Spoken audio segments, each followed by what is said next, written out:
Good morning and welcome back to Joel the Nose.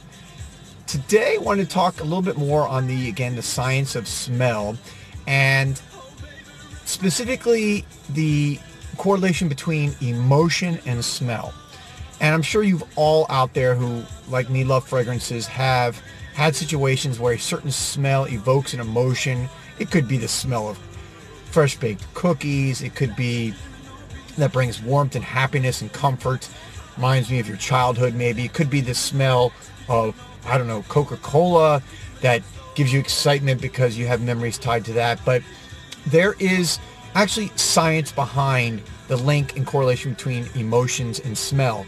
And in fact, again, very similar to memory, emotion and smell, the sense of smell, are processed in the same part of the brain.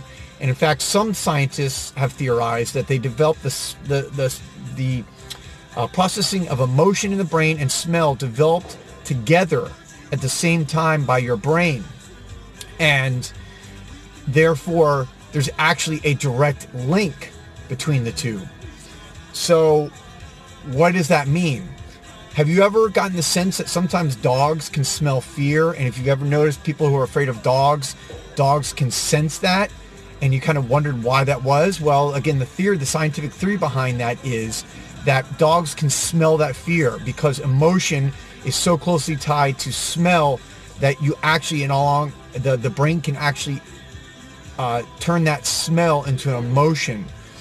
And very fascinating stuff, right?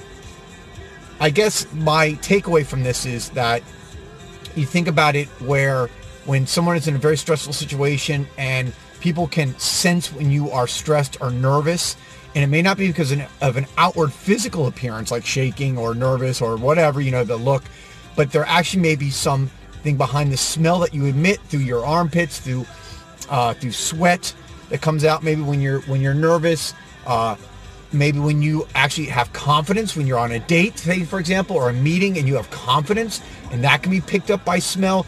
There's amazing things that you think about this that can be, I guess, extrapolated from this. And the science is really just emerging in all this. So anyways, it's just very fascinating. I guess my, main point is when you're picking a fragrance, pick something that makes you smell good, but that makes you feel good, because you do get an emotion from stuff you wear.